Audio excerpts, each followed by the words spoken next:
दंडवत हो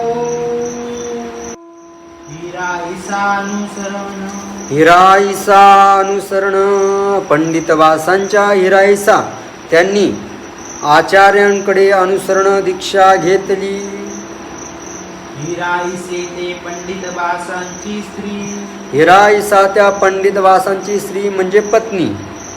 त्या दोघा भट्टोबासापासून श्रवण, दोघही भट्टोबासांपासून श्रवण केलेले म्हणजे अनुयायी झालेले होते, उपदेश घेतलेले होते. एको दिसो हिराईसी पंडिता ते म्हणितले, एक दिवस हिराईसा पंडितवासांना म्हणाल्या, पंडित हो तुम्ही भिक्षा करा.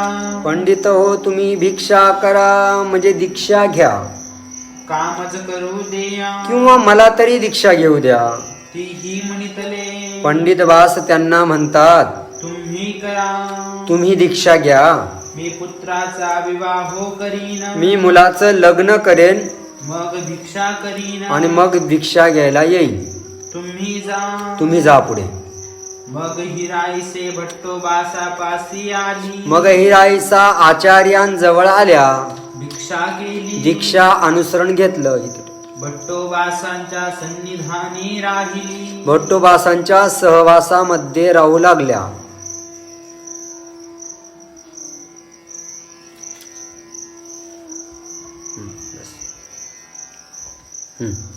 बोरीकरा भट्टा अनुसरण, बोरीकर भट्टा म्हणजे भानुभट्टा अर्थात कवीश्वर व्यास महानुभाव पंथाचे तृतीय आचार्य त्यांनी अनुसरण घेतलं. यांची विद्वत्ता आपल्याला प्रसंगानुरूप बघावंच लागेल. मात्र महानुभाव पंथामध्ये महानुभावांचे जे साधक आहे, जे थोर आचार्य झालेले, यांची विद्वत्ता पृथ्वीवरती दखल घेण्यासारखी आहे. फक्त महाराष्ट्रात भारतात नव्हे तर संपूर्ण जगाने दखल घ्यावी अशी यांची ही विद्वत्ता आहे. मात्र आपण लोकांपर्यंत काही अंशी पोहोचण्यास असमर्थ ठरत आहोत. भास्कर भट्ट बोरीकर आकाशात लिंबू फेकल्यानंतर ते हातात येईपर्यंत, कॅच घेईपर्यंत ते श्लोक तयार करत होते. विचार करा किती मोठी विद्वत्ता असेल. एक वेळ बोरीकरा भानुभट्टा भट्टोबासाचे दर्शन झाले. एकदा भानुभट्ट बोरीकर म्हणजे कवीश्वर वास ज्यांचं नंतर नाव होतं, त्यांची आणि आचार्यांची भेट झाली. कवनी परी झाले ते. आता नेमकं कुठल्या पद्धतीने कशी भेट झाली याबद्दल मात्र काही निरूपण अथवा काही तत्संबंधी लिखाण आलेलं नाहीये. भट्टोबासापासून श्रवण झाले, आचार्यांकडून त्यांनी श्रवण केलं म्हणजे अर्थात आपल्या भाषेत नाम घेतलं, उपदेश घेतला, भिक्षा केली, अनुसरण घेतलं. भट्टोबासा थोर पडली, आचार्यांचे लाडके झाले ते. तयाचे आधील गुरु तया नाव केशवाचार्य. त्यांच्या पूर्वाश्रमीचे ग्रस्ताश्रमीचे जे गुरु होते त्यांचं नाव केशवाचार्य असं होतं. मग प्रकरणानुरूप भट्टोबासी भानुभट्टाचे नाव कवीश्वर ठेविले. मग प्रसंगावरून कुठल्या एका प्रसंगावरून आचार्यांनी त्यांचं नाव कवीश्वर बास असं ठेवलं. ऐसेची प्रकरणानुरूप भट्टो ऐसे म्हणती. कधी कधी वेळ प्रसंगी त्यांना भट्टो या नावानेही आचार्य संबोधत असत. रामदेवा परिच्छेदे आकाई हेतू पाळणी परितारको आचार्यानुवादू. रामदेव नावाचे एक साधक होते. त्यांनी जो परिच्छेद केला आणि त्या परिच्छेदावरून त्यांना परावृत्त करण्यासाठी त्यांच्या आईने प्रयत्न केला. पण परावृत्त कुठल्या अर्थी की लहान मुलगा आहे, त्याने आता जो परिच्छेद केलेला आहे तो खूप मोठा आहे, त्यापासून परावृत्त करताना जेव्हा ते ऐकतच नाही त्यावेळेस आचार्यही म्हणतात की बाबा रे, मी या आकाईमुळे प्रयत्न केला, मी काय परतारक आचार्य आहे का? आकाईसे आणि रामदेव जेने निजे. ही आकाईसा कोणती, कुठल्या गावची, अथवा हे रामदेव कोण याचा काहीही पुरावा आलेला नाहीये. रामदेवते धाकुटीची दसेचे म्हणजे ते कोवळ्या वयातले होते. जास्तीत जास्त समजण्यासाठी 14-15 किंवा 10 ते 20च्या आतमधले असतील. आकाईसाचे पुत्र आकाईसा त्यांच्या मातेचं नाव होतं. तेही भट्टोबासापासी भिक्षा केली. अनुसरण घेतलं. आकाईसे ती वासनी आणि जी आकाईसा होती तिलाही अनुसरण घेण्याची इच्छा होती. रामदेवा विराम प्रधान रामदेवांचं वैराग्यावरती प्रधानता होती. त्यांना विराम गुण त्यांच्याकडे अधिक होता. तेही अत्यंत परिच्छेदू केला. त्यांनी खूप साऱ्या पदार्थांचा परिच्छेद केला. म्हणजे गोड खाणार नाही, तिखट खाणार नाही, भाजी खाणार नाही, फक्त वृक्षान्न खाईल अशा पद्धतीने त्यांनी पदार्थांचा त्याग केला.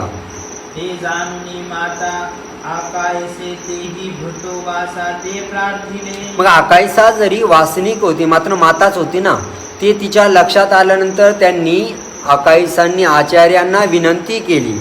भट्टो तुम्ही माझे मासा दिसा जेवावे. आचार्य हो, तुम्ही माझं 1 महिनाभर भोजन करावं. भट्टोबासी तयाचा हेतू जाणून आता आचार्यांच्या लक्षात आलं की ही 1 महिन्याचा दंड जो आपल्याला घातलेला तो का घातलेला आहे. मग तेही बरवी अन्ये निपजवी. आणि त्यांनी ठीक आहे स्वीकार करू आमचं, कारण की वासनिकांचा मनोधर्म साधकांचा आहे. मग तो वासनिक असेल, अनुसरला असेल, एकमेकाचा मनोधर्म सांभाळायचा असतो. कारण आपण कुणाला तरी निमंत्रण दिलं, काहीतरी विनंती केली, त्याने नकार दिल्यानंतर काय दुःख होतं हे आपल्याला नकार आल्यावर कळतं. मी जाळीच्या देवामध्ये 25 वर्षामध्ये ह्या 3 महिन्याच्या अगोदर कधी कुणाकडे जेवायला गेलो नव्हतो.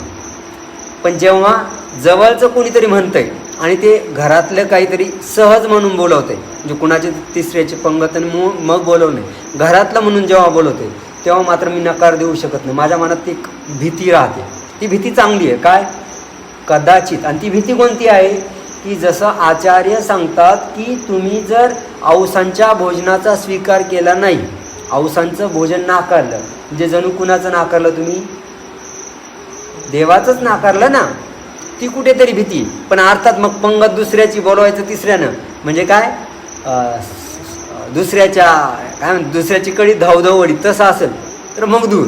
मात्र कोणाचं वैयक्तिक असेल तर त्याला नकार देऊ शकत नाही. भीती हीच की आपण यांना नकार दिला, कदाचित देवालाच नकार दिल्यासारखं तर नाही आहे ना, म्हणून ते जावं लागतं. तसं आचार्यांनी त्यांच्या विनंतीचा स्वीकार केला की याला मला जेवण घालण्यात कमी रस आहे, मुलांना त्यासोबत खावा म्हणून होकार दिला त्यांनी. आणि त्यांनी चांगले चांगले पदार्थ पंक्तीला भोजनाला तयार केले आणि भट्टोबासांना भोजनाचं ताट तयार केलं. पंक्तीला सोबत रामदेव त्यांचे जे पुत्र होते त्यांनाही वाढलं. तेव्हा त्यांनी पंक्तीला आपल्या आईचं अन्न आहे आणि परिच्छेद केलेला आहे, भिक्षा व्यतिरिक्त जेवणार नाही, भिक्षेतलं वृक्षांनाच घाईल हा जो परिच्छेद केलेला आहे, त्यामुळे त्यांनी त्याचं काहीच घेतलं नाही.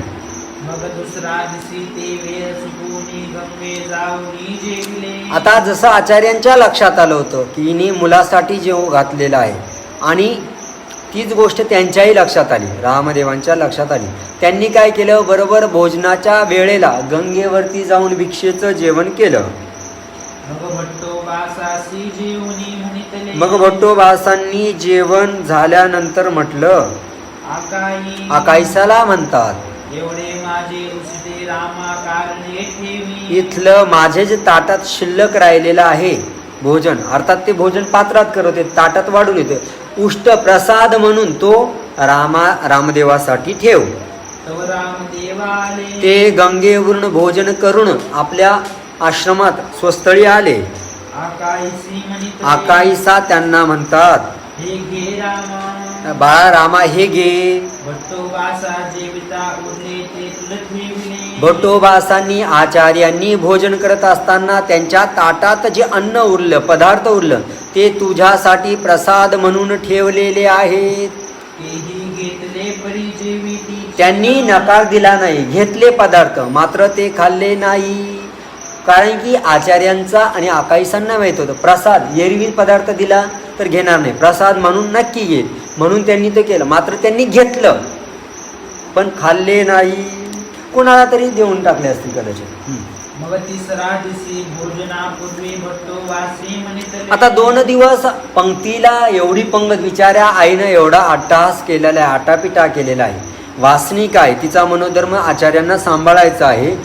तर त्यामुळे जेव्हा यांनी 2 दिवस घेतले नाही, तिसऱ्या दिवशी आचार्य भोजनाच्या अगोदर रामदेवांना म्हणतात, राम आजी तुम्ही एकवट जेव. आपण दोघं एकवट म्हणजे एकत्र एका पात्रात जेवण भोजन करूया. मज कारणे युतके ऐसे आई. माझ्यासाठी तू एवढं ऐक. तुझा परिच्छेद मला ठाऊक आहे, मात्र मी अधिकरण आहे, मला सांभाळायचं आहे. तर तू माझा एवढा ऐक. घे बरं, एवढं भोजन कर. तरी तेने घेती. तरी मात्र भोजन त्यांनी केलं नाही. मग भट्टो वास जेविले. मग आचार्यांचं भोजन झालं. मग चौथा दिवशी म्हणितले. 3 दिवस ते आपल्या निश्चयावरती दृढ आहेत, हे आपल्या निश्चयावरती दृढ आहे. आचार्य भोजन घालायचा प्रयत्न करतात, हे भोजन घेत नाही. 4थ्या दिवशी मात्र काय झालं? रामा आजी मज इतके आगळे झाले. आजी मज इतके आगळे झाले. मला भोजन करत असताना आज एवढं ताटात जास्तीचं झालेलं आहे. तरी माझा इतका ऐसा उशिटा घासू घे. तर माझ्या ताटातला एवढा उष्टा घास तू घे असं म्हटले नाही जागेवर. तर म्हणून भट्टो वास जेविता उठले. महानुभाव पंथाचा प्रथम आचार्य वासनिकाची मनोधर्म सांभाळण्यासाठी, वासनिकाचा मनोधर्म सांभाळण्यासाठी आपल्या भोजनाच्या जागेहून उठले आचार्य भोजन करता करता. तयासे ऐसे धरिता एक सीत खाली. आणि बळजबरी ताटात त्यांच्या टाकत असताना त्यांनी हात धरला. कुणाचा? आचार्यांचा. बघा बरं का, ही खूप मोठी गोष्ट आहे. गुरुने सांगायचं ना आपण ऐकायचं, पण कधी किती सांगायचं आणि किती ऐकायचं. आचार्यांसारखा थोर माणूस, थोर पात्र ह्या रामदेवाला म्हणतंय. आचार्यांपेक्षा त्यांना जास्त कळत होतं का? नाही. मात्र आचार्य घे म्हणतायत, तरीही तो हात धरतोय, आपण कल्पनाही करू शकत नाही. आणि जर केलं तर गुरु 2 ठेवून देतील, निघितून माझा हात धरतो, नको म्हणतो. इथे आचार्यांचा हात धरतात ते. आणि धरत असताना काय होतं? एक शीत खाली पडले. त्यांच्या घासातलं काही शीत खाली पडले आणि ते रामदेवे तोंडी घातले. रामदेवांनी ते तोंडात घातले. हा तुम्ही उठले, तुम्ही द्यायला आले, तो प्रसाद म्हणून त्यांनी तोंडात घातले. आणि ते काय म्हणतात बघा.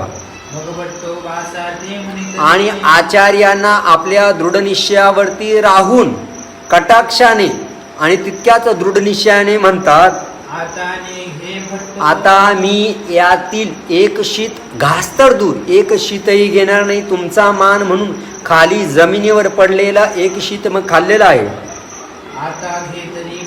आणि तुम्ही जर आता आग्रह कराल, आता जर मी घेईल, तर मला तुमचीच शपथ आहे.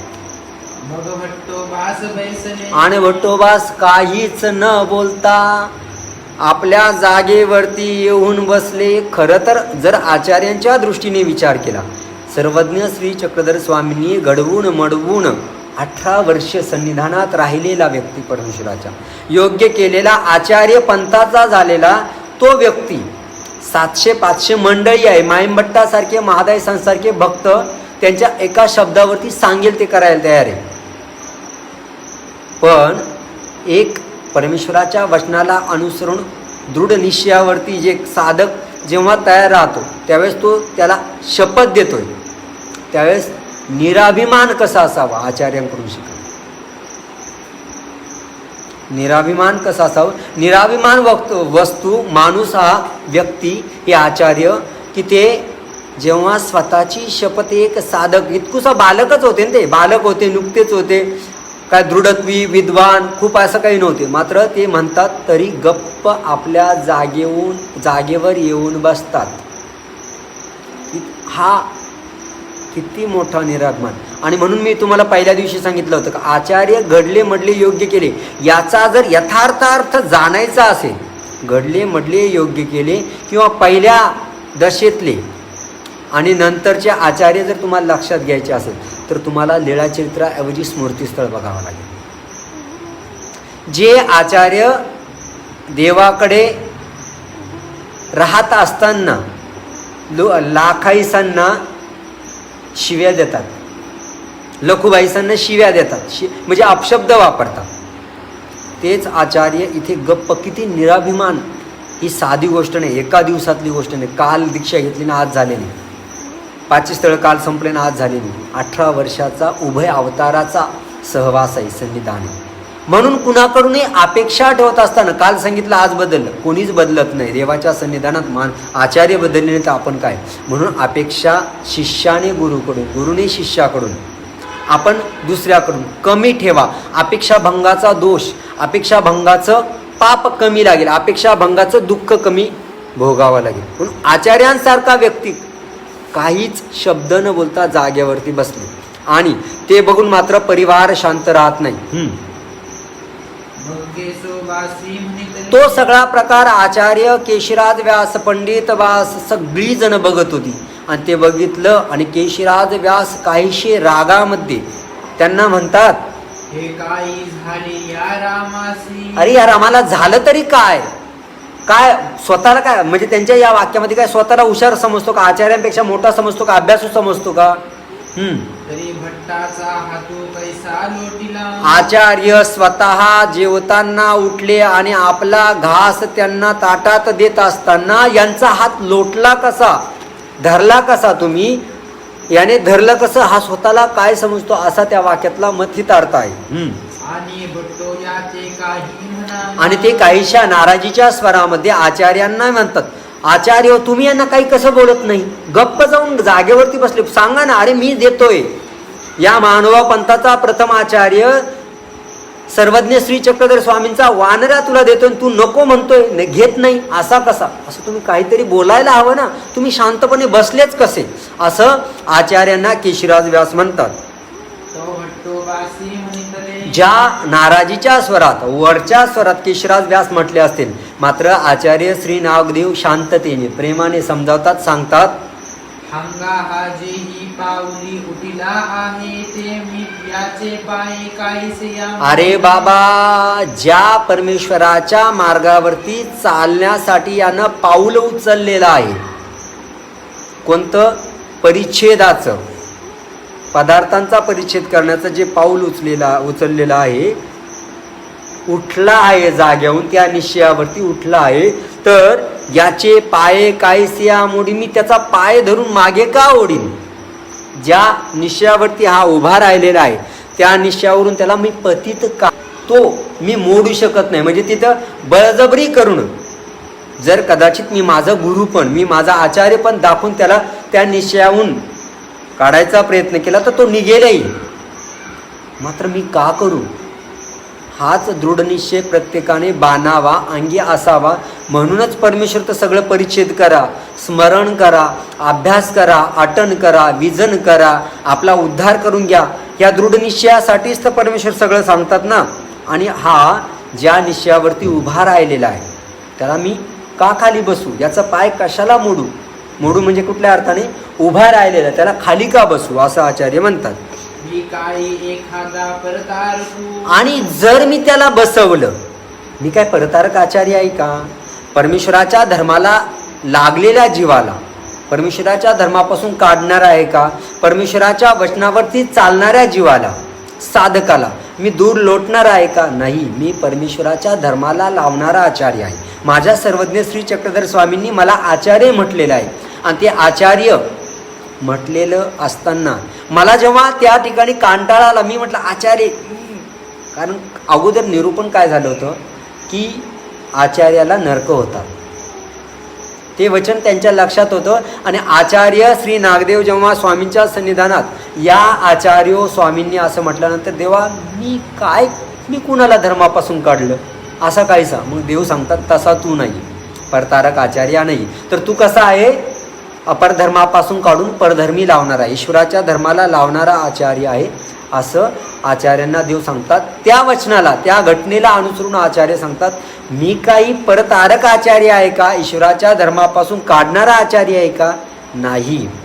सगळ्यात अवघड हीच गोष्ट असते. जेव्हा तुम्ही लोकांना 2 शब्द सांगत असता, जेव्हा तुम्ही मार्गाचे संचालक होत असता, जेव्हा तुम्ही आचार्य म्हणून होत असता, त्यावेळेस तारतम्य आणि कळत न कळत एखादा उत्साहाच्या भरात काहीतरी क्रिया करायला तयार होतो आणि राहू दे आता नको करू या एका वाक्यावरती त्याची जी हवा निघून जाते तो आयुष्यात ती पुन्हा करतच नाही. कळत नकळत परतारकत्व होऊन जातात. आचार्य सांगतात की मी तसा परतारक आचार्य नाही. मग आंचवणी बैसले आणि मग जेवण संपवलं आणि बसले. आणि म्हणित मग आचार्य आणखी त्या केशराज वासांच्या वाक्याला अनुसरून स्पष्टीकरण देतात. हांगा या आकाई या मज प्रार्थने म्हणितले हांगा हे उद्गारावरती अरे बाबांनो या अकाईसाने मला प्रार्थुनी विनंती करून सांगितलं. ते काना ते का त्याला काय सांगितलं की मास दिस 1 महिनाभर तुम्ही माझं भोजन स्वीकार करावा असं जे सांगितलं ते का सांगितलं तर रामू कायने घे तरी माझे पालखी तरी घेईल. रामदेव त्या अकाईसाचा कुठलाच पदार्थ घेत नव्हते खात नव्हते तर निदान माझ्या पंक्तीला माझ्यासोबत भोजन करत असताना तरी खातील म्हणून हिने मला मी त्याला आग्रह केला. तवहाने घे तर याने तेही घेतलं नाही म्हणून मी काय केलं तरी उसिटे तरी घेईल. माझ्या ताटातलं उष्ट म्हणजे पदार्थ उरलेला प्रसाद म्हणून तरी घेईल. हा तेही ने घे हा इतका निश्चयावरती दृढ निश्चयावरती होता की याचा त्याने याने त्याचाही स्वीकार केला नाही. तरी याचे हे कामी भंगीन तर हा जो इतका दृढ निश्चय याने घेतलेला आहे पक्का निश्चय धरलेला आहे तर मी याचं का भंग करू.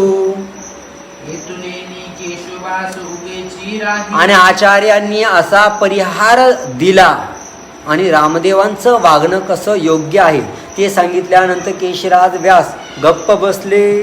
शोधू भट्टोबासही ने घे. आणि त्यानंतर 4 दिवसानंतर पुढचं जे महिनाभराचा दंडोत घातला होता हेतू जो होता तो पूर्ण झाला नाही. मग तिथून भट्टोबासांनी आकाईसाला सांगितलं बाई ग तुझं भोजन नकोय मला.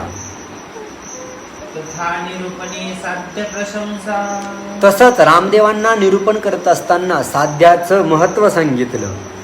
एकोदिसो भट्टोबास रामदेवासे निरूपण करीत होते. एक दिवस आचार्य याच रामदेवांना निरूपण करत होते शास्त्र सांगत होते. तव रामदेवी म्हणितले रामदेव त्यांना आचार्यांना म्हणतात भट्टो हा आचार्य हो नको नको नको नको तुम्ही जे तत्व सांगताय ते नका सांगू. गोसावियाचे दिले बैसले ठाई का दाखवा. स्वामी ज्या ठिकाणी झोपले बसले ते ठिकाण का दाखवाल किंवा गोसावियाचे निजले बैसले म्हणजे जे गूढ तत्व आहे ते मला कशाला सांगता. नका सांगू माझ्याकडून हे आचरण होत नाही. विनाकारण तुम्ही सांगाल आणि माझ्याकडून ते हवं तसं आचरण होणार नाही. काही आम्हा अनुष्ठताय तुम्ही सांगता आणि आम्हाला अनुष्ठान करता येतं का मग त्यापेक्षा सांगूच नका. संवत्सरचे कैवल्यवासे परमपूजने पट्टाधिष्ठित महंत महद आचार्य गुरुवर्य श्री बाबाजी जुने बाबा ते अस्तिपरी सांगत नव्हते. ते म्हणे मी अस्तिपरी सांगितली तर तुम्ही मार्गातच राहणार आहे नाही सांगितली तर तुम्ही मार्गातच राहणार. मी कशाला सांगू. अस्तिपरी साध्य वाक्य अशा बरेचशे गोष्टी ते सांगत नव्हते. का सांगून जर फायदाच नसेल तर कशाला सांगायचं असं ते बाबा म्हणायचे म्हणून सांगत नव्हते. आणि जो खरंच अर्थवंत आहे जो खूपच खरंच जाणार आहे त्याची ती सगळ्या परीक्षात पास झाला पार पडला तेव्हा ते सांगतील याची गॅरंटी नसायची. इथे रामदेव आचार्य सांगताय रामदेव का नका सांगू मला माझ्याकडून ते आचरण करणं होणार नाही. कशाला विनाकारण मी जाणीव करून घेऊन वचनभंगाचा दोष लावून घेऊ असं जणू रामदेव म्हणतात. भट्टोबासी म्हणितले आचार्य त्याला समजावणीच्या सुरामध्ये सांगतात. अंगाजरी ननुष्ठे तरी गोसाव्याचा दारवठा का उघड. अरे बाबा जरी ननुष्ठे त्या वचनाचं अनुष्ठान होत नाही आचरण होत नाही जर तुला ते ऐकायची इच्छा नाही तर गोसावियाचा दारवटा म्हणजे परमेश्वराच्या मोक्षानुभूतीचा मोक्षाचा दारवंटा दरवाजाच्या बाहेर येऊन दरवाजा कशाला वाजवता जर मधीच यायचं नाहीये तर. ध्येया घ्या घ्या बाप माझे पावले दोन्ही माट झाडी. अरे बाबांनो, हे ग्रहण करा, आत्मसात करा.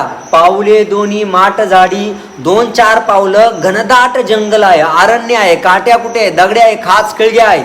मात्र त्यानंतर मग पुढा साम्राज्य की पुढा साम्राज्य की प्रशस्त असं सुंदर असं नगर आहे, जिथे कुठलाही अडथळा नाहीये. म्हणजे मोक्षाला जाईपर्यंत खूप अडथळे आहे, खूप म्हणजे खूपच अडथळे आहे. कारण इशारों से मुझको तेरे पथ से मुझको हटाती है दुनिया, इशारों से मुझको बुलाती है दुनिया. न ढूंढूं कोई मैं झूठा सहारा, कहीं छूट जाए ना दामन तुम्हारा. तुमच्या या छोट्याशा 140 वर्षाच्या आयुष्यामध्ये खूप प्रलोभन आहे. लोक तुम्हाला वेगवेगळे प्रलोभन देतात, वेगवेगळे तुमचे मन इंद्रिये, दशेंद्रिये वेगवेगळ्या लोभांकडे धावतात. षडरिपू तुम्हाला सुधरू देत नाही. आणि एवढे करून जर परिच्छेदावर निघाला, नित्यविधी आटनाला निघाला, चेरेवर निघाला, तर 81 कोटी 1.25 लक्ष 10 टपलेले आहे विघ्न करायला. परंतु किती दिवस, कुठपर्यंत? जोपर्यंत मोक्षाला जात नाही तोपर्यंत. ही खडतर वाटचाल कुठपर्यंत आहे? जोपर्यंत तुम्ही मोक्षाला जात नाही. तो कालावधी 5, 10, 50, 100, 20, 25 हजार वर्षाचा असेल जास्तीत जास्त. मात्र त्यानंतर अनंत काळ, अनंत, ज्या काळाचा अंत नाही, तो काळ तुम्हाला परमेश्वराचं, मोक्षाचं, अनुभूतीचं साम्राज्य, राज्य अनुभवायला मिळणार. माट जी घनदाट झाडी आहे, अडथळे किती? पावले 2 पावलं आहे. अजून थोडंसं मध्ये घुसायचं. 2 पावलं, 2च पावले. कोणतं? शाब्दज्ञान. शाब्दज्ञान पार झालं. अप्रोक्ष ज्ञानात थोडे विघ्न, तिथून पुढे विघ्नच नाही. सरळ परमेश्वरापर्यंत पोहोचण्याला अडथळाच नाही. पावले दोन्ही माट झाडी, 2 पावलं. शाब्दज्ञान अप्रोक्ष ज्ञान हा सिद्धांत म्हणजे मधला अर्थ. पण सामान्य अर्थ 2 पावलं चालेपर्यंत तुम्हाला घनदाट जंगल लागेल, खाच खळगे लागेल. मात्र त्यानंतर साम्राज्य आहे, मोक्षाचं, अनुभूतीचं, देवाच्या आनंदाचं साम्राज्य उपभोग घेणार आहात तुम्ही. पांगतो अन्नाचा पायी ईश्वर प्राप्तीसी जाणे. म्हणून तुम्ही काय करा, मी जे ईश्वराचं तत्वज्ञान सांगतोय, परमेश्वरा झोपल्याचे, उठल्याचे, बसल्याचे, निरूपण केल्याचे जे ठिकाण, स्थान, जागा दाखवतो, ते गप ऐकून घ्या. काय करा? गप ऐकून घ्या. नंतर तुम्हाला त्याचा उपयोग होणार आहे. अभ्यास आत्ताच करायचा असतो. आता कळत नाही, वळत नाही, समजत नाही, डोक्यात बसत नाही. बसलं तर काहीतरी कंगोड मंगोड सारखं होतं.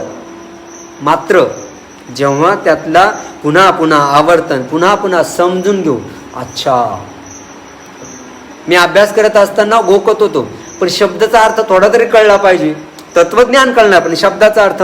म्हणून एक शब्द मला 5 जणांनी सांगितला. आमच्या बांबुरीच्या गुरुवर्य मामांनी, मामा पुन्हा पुन्हा सांगतो मी, ते खरंच मामा आहेत. त्या शब्दाचा मला 4 वेळा अर्थ सांगितला, नाही पटला मामा. दुसरं आपण कुणी असलं, ठीक आहे आता नाही कळला, पण घ्या गपचूप ऐकून, रागवले तर काय. 4 वेळा मामांनी अर्थ सांगितला त्या शब्दाचा, नाही कळला. शेवटी मामाने, बाबा रे, तो आता नंतर तुला अनुभवायला येईल तेव्हाच कळेल. आणि तसंच झालं. त्यानंतर आणखी मी 4 जणांना विचारलं, तिथल्या जे काही सिनियर होते त्यांना, नाहीच कळला अर्थ. मग त्यावेळेस काय केलं, गप्प ऐकून घेतलं. म्हणजे सुरुवातीला आपल्याला ते ऐकून घ्यायला, आचार्य या ठिकाणी सांगतात तुम्हाला त्या आचार्य देवाच्या वचनांचं अनुष्ठान होणार नसेल आता, पण पुढे तुम्हाला होईल. आता ऐकून घ्या बाप माझे. अरे बाबांनी, मी सांगतोय देवाच्या वचनांचं अनुष्ठान, देवाच्या लीळा त्या ऐकून घ्या, असं आचार्य त्यांना म्हणतात. आणि त्याला उदाहरण देतात. पांगुळतो अंधाचा पायी ईश्वर प्राप्तीस जाये. आंधळ्याची आणि पांगळ्याची जोडी असते. आंधळ्याकडे काय नाहीये? डोळे नाही. पांगळ्याकडे काय नाहीये? पाय नाही. मग आता एकाकडे पाय आहे, कुणाकडे? आंधळ्याकडे. आणि पांगळ्याकडे काय आहे? डोळे आहे. मग आंधळा पांगळ्याला आपल्या खांद्यावर घेतो. काय? आंधळा पांगळ्याला आपल्या खांद्यावरती घेतो. मग पांगळा त्याच्या खांद्यावरती बसून आपल्या डोळ्यांनी उजवीकडे जायचं, डावीकडे जायचं की सरळ जायचं असं आंधळ्याला सांगतो आणि आंधळा तसे पाऊल टाकतो. पांगळ्याकडे काय आहे? डोळे आहे, त्याचा उपयोग तो सांगायला करतोय. आंधळ्याकडे काय आहे? पाय आहे. दोघंही सोबत चालले. ज्याच्याकडे जी खासियत आहे त्या खासियतचा उपयोग करून आपल्या साध्यापर्यंत पोहोचणं. आंधळ्याकडे काय आहे? पाय आहे. त्या पायाचा उपयोग कोण करतोय? पांगळा करतोय. कशासाठी? आपल्याला इच्छित जागी पोहोचण्यासाठी. पांगळ्याकडे काय आहे? डोळे आहे. आंधळा त्याचा उपयोग कशासाठी करतोय? आपल्या इच्छित स्थळी पोहोचण्यासाठी. म्हणजे दोघांची, जर पांगळा म्हटलं मी एकटा जाईल, जाऊ शकेल का? पायच नाही तर जाईल कसा? आंधळा म्हटलं मी जाईल एकटा, जाऊ शकेल का? डोळेच नाही, कुठेतरी खड्ड्यात पडून कार्यक्रम होईल त्याचा. दोघांच्या सोबतीनं एकमेका सहाय्य करू, अवघे धरू सुपंत असं जर केलं तर दोघंही इच्छित स्थळी जाऊ शकतात. तसं पांगुळ तो अंधाचा पायी म्हणजे पांगळा माणूस आंधळ्याच्या पायाने आपल्या इच्छित स्थळी ईश्वर प्राप्तीला जातो. अंधू तो पांगुळाचा पायी चैतन्य प्राप्तीसी जाई. आणि अंध तो पांगुळाचा पायी म्हणजे पांगळ्यामुळे चैतन्य प्राप्तीला जातो. इथे अंध कोण? संलग्न. पांगुळा कोण? जीव. जीव संलग्नाच्या मदतीने ईश्वर प्राप्तीला जातो. संलग्न जीवाच्या मदतीने चैतन्य प्राप्तीला जातो. ऐसे निरूपिले असं निरूपण आचार्यांनी केलं. पंडिता अनुसरण. पंडित बास कोणते? जे हिरायसांचा संदर्भ आला ते. पंडित बास कोणते? ज्यांच्याबद्दल तुम्ही माझे डोळे किंगा म्हटलेले आहे आचार्यांनी. पंडित बास कोणते? जे संस्कृतवरती प्रभुत्व आहे आणि मराठीवरती प्रभुत्व आहे. पंडित बास कोणते? ज्यांनी वच्चारण सप्तग्रंथांपैकी एक जो वच्चारण काव्य आहे ते लिहिलं ते. पंडित बास कोणते? ज्यांना आचार्य सांगतात बाबा रे तू गायन करू नकोस, गीत गाऊ नकोस. का? आचार्य देवाने सांगितलेले. मात्र त्यांच्या त्या गीतामध्ये गायनामध्ये इतका विरह असतो, इतकं दुःख असतं. आचार्य सांगतो बाबा तू गा, तुझ्या स्मरणापेक्षा तुझं गायन चांगलं, अर्थदायक चांगलं आहे. म्हणून तेच पंडित बास आचार्यांजवळ अनुसरण घ्यायला येतात.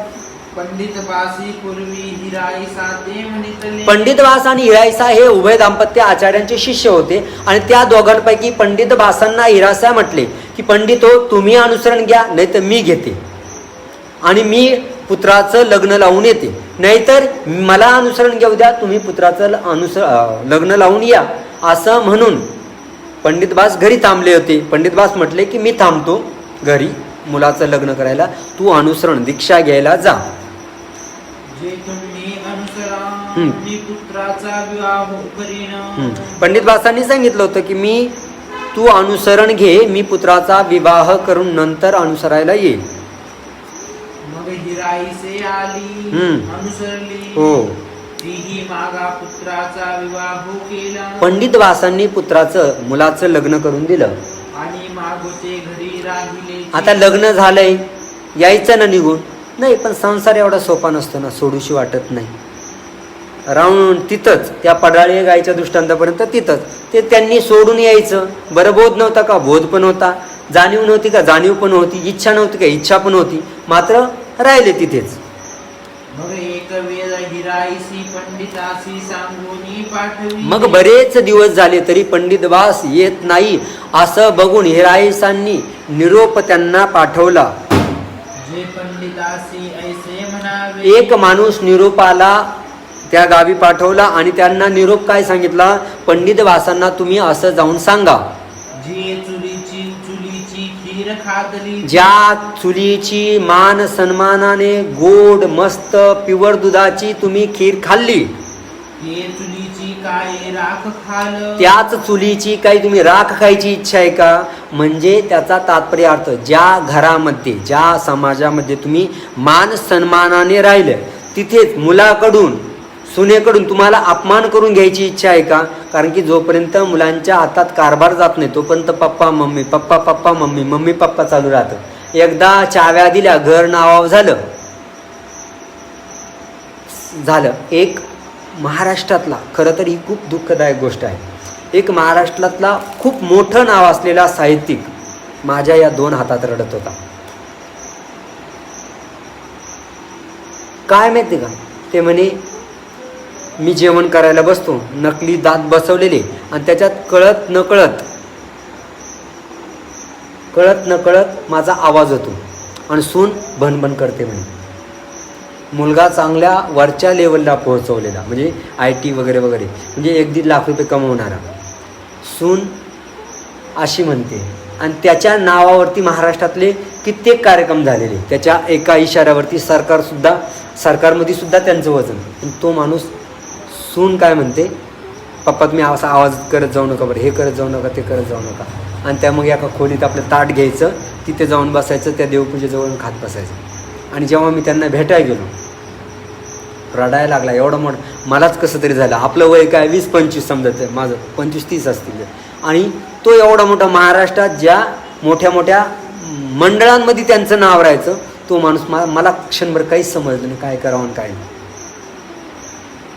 एवढा मोठा माणसाची हे हाल, म्हणजे कधीपर्यंत, जोपर्यंत मुलाच्या नावावर ते सगळं नव्हतं तोपर्यंत. त्याच्या अध्यक्षतेखाली लाखोचे हजारोचे कार्यक्रम व्हायचे, मात्र त्याची परिस्थिती. तसंच काहीसं या पंडित बासांना हिरायचं म्हणते, बाबा ज्या ठिकाणी तुम्ही मान सन्मानाने राहिले, ज्या घरावर मालकी हक्क दाखवला, त्याच घरामध्ये तुम्हाला अपमान सहन करायचा आहे. कारण की जेव्हा तुम्ही समाजात घराच्या कुटुंबाचे कामाचे नसतात, त्यावेळेस एका कोपऱ्यात अडगळीत पडता, तुमच्या शब्दाला किंमत राहत नाही. तुम्हाला जे दिलं ते गप खावं लागतं. अगोदर कसं, मला भजे खायची इच्छा झाली, जरा कांदा भजी मिळणार, सुनेला गप बस, चोचले करतो, खोकला येतो ना. हे काय आहे, तिथे व्हॅल्यू राहत नाही. म्हणजे जिथे मान सन्मानाने तुम्ही वागले, तिथेच तुम्हाला अपमान सहन करावा लागतो. आणि समाजाचा, जगाचा नियम आहे. आज प्रत्येक घरोघरी मातीच्या चुली म्हणतात ना, तसं आहे. प्रत्येक घरी हीच, 99% घरी हीच पद्धत आहे. आईबाप आमच्यापाशी रडतात, मुलांचे दोघांचे गप, एका कानाने एकाचं ऐकायचं, दुसऱ्या कानाने दुसरे, दोघांनाच बरं सांगतो, मी त्याला सांगतो. तो म्हणतो पप्पांना सांगा, पप्पा म्हणते त्याला सांगा. मी म्हणतो हा दोघांना सांगतो, दोघांनाही सांगत नाही. काय करणार, दोघंही समजून घ्यायच्या भूमिकेत नाही. मग मी जे बघत असतील त्यांनी आत्तापासून म्हातारपणाची तयारी करा, 50शीला आश्रमात येऊन जा, म्हणजे पोरं हाकलून देणार नाही, वेळेत अनुसरण घ्यायला याल, देवही स्वीकार केले, संसार करावा, काय नेटका म्हणतात ना तसा होईल. आचार्य सन्निधानात आलेली हिराईसा पंडित वासांना तो संदेश देतात, नका अपमानाचा जग, पटकन लवकर इकडे निघून या, देवधर्मही साध्य होईल, तिकडे मान सन्मान राहा. ज्या आईवडिलांना बळजबरी मुलं वृद्धाश्रमात नेऊन टाकतात ना, ते मेल्यासारखे नेऊन टाकतात. तुम्ही जर मुलांचं दुःख, मुलांनी दिलेलं दुःख जर बघायचं असेल आईवडिलांना, तर वृद्धाश्रमात जा. अरे ज्या माणसानं अगदी सोन्याच्या चमच्याने जणू काही मुलाला खाऊ घालावं ना, तो मुलगाही त्या वडिलाला वृद्धाश्रमात आणून टाकतो. खूप वाईट परिस्थिती आहे. आणि मी कदाचित हे चुकीचं म्हणू शकता, पण मी यात मुलांना दोष देत नाही. त्याला दोष न देण्याचं, आई वडील कुठेतरी संस्कारात कमी पडले म्हणून मुलगा तसा वागतोय. मुलाला जर तुम्ही तसं लहानपणापासून लाडात वाढवण्यापेक्षा संस्कारात वाढवलं असतं तर ही अवस्था झाली नसती. अनेक वृद्धाश्रम फुल असतात, फुल 350-400 लोकांचा वृद्धाश्रम. वेटिंगवरती राहावं लागतं लोकांना, वेटिंगवरती वृद्धाश्रमात राहावं लागतं. किती दुर्दैवी गोष्ट आहे. म्हणून आपलं संस्कार मुलांना असे द्या की तो आपण आश्रमात जायचा जेव्हा विचार करू, पंथातल्या अर्थात वृद्धाश्रमात नव्हे, वृद्धाश्रमात जायचा कोणीही आईवडील विचार करत नाही, मुलं नेऊन टाकतात. जेव्हा आपण संन्यास घेण्यासाठी, देवाला अनुसरण घेण्यासाठी जेव्हा आपण यायचा प्रयत्न करू, तेव्हा मुलगा रडलाच पाहिजे, पण सून सुद्धा रडली पाहिजे, एवढं प्रेमाने वागवा. आचार्यांना जेव्हा या लोकांना तयार केलं, पंडित बास, हिराईसा यांना निरूपण असं केलं की त्यांनी जोगांनी येऊन लवकरात लवकर अनुसरण घ्यावं. आणि म्हणून पंडित बासांना तसा निरोप, जिथे सन्मानाने राहिलात तिथेच तुम्ही अपमानाने का राहता, असं हिराईसा सांगतात, असा निरोप सांगायला लावतात. मग निघाले. मग तो निरोप घेऊन जाणारा माणूस आहे, तो निरोप घेऊन त्यांच्या गावी निघाला पंडित बासांच्या. तेही जाऊनी तैसेची सांगितले. शब्द न शब्द तसाच हिराईसांचा जाऊन पंडित बासांना सांगितला. पंडित बासी म्हणितले. पंडित बास काहीस जरा भावार्थ लक्षात घेऊन म्हणतात. याचा अर्थ असा नाही का ते बायको रागवली म्हणून दीक्षेला जावं लागेल, त्या भीतीनं नाही, तर त्यांचा भावार्थ काय तो लक्षात घेऊन म्हणतात. आता कोपणी. आता हिराईसा रागवल्या आहे आणि आपल्यालाही जायलाच हवं, वेळ झालेला आहे. आता निघावे लागेल. आता अनुसरणाला जावं लागेल. मग निघाले. मग आचार्यांच्या सन्निधानात भेटीला निघाले. तवेरीकडे भट्टो बासी म्हणितले. या परिवाराला म्हणतात, कोणी विजना जाऊ नको गा. कोणीही आज झाडाखाली विजनाला जाऊ नका. आजी पंडिता सामोरे जावे लागेल. पंडित बास अनुसरण घ्यायला येतील, त्यांना सामोरे जावं लागेल, म्हणजे आदरातिथ्य म्हणून त्यांना समोर आणायला जावं लागेल. मग भट्टो बास भिक्षुका सहित सामोरे गेले. आणि जेव्हा त्यांचं येण्याची वेळ झाली, पोहोचण्याची वेळ झाली किंवा आले असं कळलं, तेव्हा काही अंतरापर्यंत आचार्य आपल्या सर्व परिवारासह तिथे समोर गेले. म्हणजे पंडित बासांचं वागणं, उठणं, बसणं, वासनिक दशा किती आदर्शवत असेल. तेव्हाच आचार्य त्यांना त्यांचा भावार्थ पुढे आपल्याला स्मृतींमध्ये बघेल की त्यांचं किती भावाळू अंतःकरण आहे. मग भट्टो बास भिक्षुका सहित सामोरे गेले. तो पहिला करून पंडित आले. पलीकडून रस्त्याने पंडित बास समोर आले. भेटी झाली. जागेवरती त्या ठिकाणी भेट झाली. बिढारा आले. परत आपल्या मुक्कामाच्या रहिवासाच्या ठिकाणी आचार्यांसह पंडित बास आले.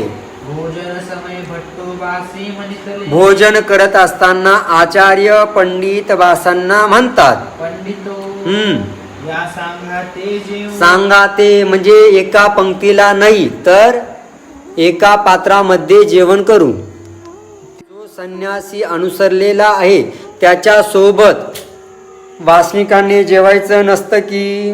भट्टो बासी म्हणितले. आचार्य त्यांच्या त्या वाक्यावरती म्हणतात, तुम्ही म्हणत असा ते तैसे. तुम्ही म्हणतात ते बरोबर आहे का प्रवृत्त, कारण की अगोदरच सांगितलेले प्रवृत्ताने निवृत्ताच्या पात्रामध्ये जेवू नये आणि निवृत्ताने प्रवृत्ताच्या पात्रामध्ये जेवू नये. तुम्ही म्हणतात ते बरोबर आहे, मात्र परी जे म्हणून आले ती तेने.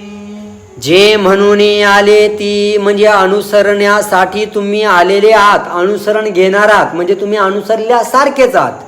त्यामुळे अनुसरल्याने एकमेकाच्या दोन अनुसरल्याने एकमेकाच्या पात्रात भोजन केलं तर चालतं. त्यामुळे त्या गोष्टीमुळे तुम्ही ज्यासाठी आलात त्या गोष्टीमुळे आपण सोबत जेवू शकतो.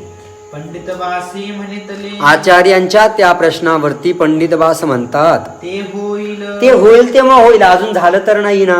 ते वेळी भट्टो बासी म्हणितले. आचार्य म्हणतात, ते झालेची बोलीचे. ते झाल्यासारखंच आहे. मग एकत्र जेविले. आणि मग दोघही एकत्र जेवले. तेची दिशी तिसरा प्रहरी भिक्षा केली. त्याच दिवशी आचार्यांच्या सन्निधानामध्ये पंडित बासांनी अनुसरण घेतलं. पोथीला जे बसणारे आहे तेही तुम्हाला दंडोत करतील सर्वजण.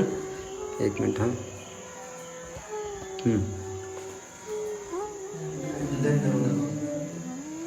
दंडवत हो